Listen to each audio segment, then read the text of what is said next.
তুই যে কাঁচের গ্লাসে পানি খাচ্ছিস, তুই কি জানিস আমাদের মতো মানুষেরা কাঁচের গ্লাসে পানি খায়, আর তোদের মতো বস্তির লোকেরা প্লাস্টিকের গ্লাসে পানি খায়।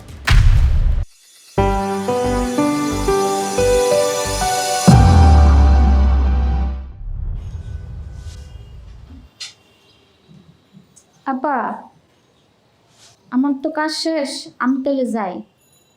আচ্ছা ওয়েট,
ম্যাডাম, হাই হাই, আমি কি করি?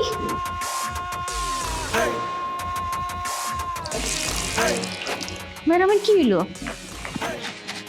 ম্যাডাম, ম্যাডাম, হ্যাঁ হ্যাঁ, এখন তো স্যারের ফোন দিতে হইব।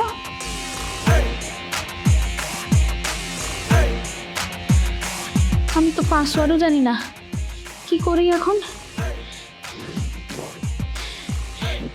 ম্যাডাম, আপনার একটু পরেই হসপিটালে নিয়ে যাবো, একটু অপেক্ষা করেন।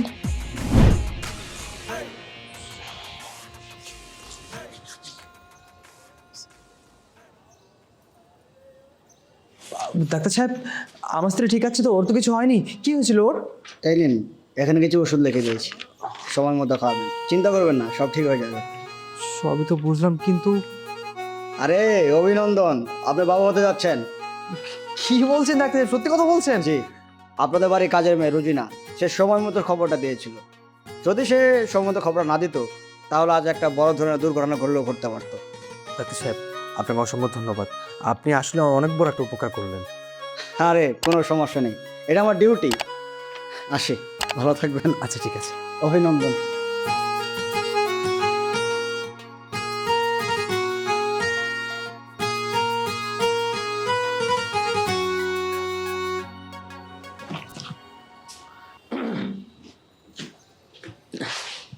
কি ব্যাপার, এখন তুমি কেমন আছো? কিছুটা ঠিক আছে। ওহ হ্যাঁ, বুঝি না, নে এখানে 5,000 টাকা আছে, এই টাকাটা তুই রেখে দে। টাকা? কিসের টাকা? আর আমি কেন রাখবো? আরে আছো, কেন দিচ্ছি তুই বুঝতে পারতেছিস না? আরে বাবা, তোর ম্যাডাম মা হতে যাচ্ছে, সেই সুসংবাদে এই টাকাটা তোকে আমি গিফট হিসাবে দিচ্ছি। শোন, বাড়িতে মিষ্টি নিয়ে যাবি আর পরিবারের সবার জন্য খাবার নিয়ে যাবি। নে, রাখ। আরে রাখ। কি বলতেছেন স্যার? অভিনন্দন ম্যাডাম, অভিনন্দন স্যার। নে, রাখ। কি ব্যাপার, মা হচ্ছে আমি আর টাকা দিচ্ছ তুমি ওকে? তুমি আমার সাথে আনন্দ বাদ না করে তুমি ওর সাথে খুশি শেয়ার করছো। হ্যাঁ, টাকাটা ও ডিজার্ভ করে, তাই ওকে দিচ্ছি। তুমি কি ভুলে যাচ্ছ? আজকে খুশির মেইন অংশটা কিন্তু রুজি না। মানে? মানে বুঝতে পারতেছো না? আচ্ছা ঠিক আছে, তোমাকে বুঝিয়ে বলছি। দেখো, আজকে রোজিনা যদি ঠিক সময় মতো ডাক্তারকে ইনফর্ম না করতো, তাহলে তোমার অথবা বাচ্চার বড় ধরনের ক্ষতি হয়ে যেতে পারত। তুমি আজকে যাকে নিয়ে ভেদাভেদ করছো, যার সাথে অহংকার করছো, যাকে কথা শোনাচ্ছ, আজকে তোমার বিপদের দিনে কিন্তু সেই তোমার পাশে এসে দাঁড়িয়েছে। দেখো, তোমার এই হাই সোসাইটির কোনো লোকজন তোমার পাশে আসেনি, না এসেছে তোমার কোনো বন্ধু বান্ধব, না এসেছে তোমার ফ্যামিলির লোক। শুধুমাত্র তোমার এই বিপদে তোমার পাশে ছিল এই রুজিনা। আর হ্যাঁ, কিছু কিছু সময় আমাদের পরিবারের কাজের লোকরাও আমাদের আপন হয়ে যায়। তারা আমাদের বিপদের পাশে দাঁড়ায়, তারা আমাদের প্রয়োজনের পাশে দাঁড়ায়, তারা আমাদের প্রিয়জন হয়ে যায়। আর রুজিনা, শোন, তোর ম্যাডামের পক্ষ থেকে আমি তোর কাছে মাফ চাইছি। আমি অত্যন্ত দুঃখিত। তুই এত কিছু কি করে সহ্য করিস বলতো? হ্যাঁ, শোন, আজকের পর থেকে তোর এই ম্যাডামের ব্যবহার আর সহ্য করতে হবে না। আমি চাই না তুই এ বাড়িতে কাজ কর। তুই আজকে আমাদের বাড়িতে কাজ ছেড়ে চলে যা।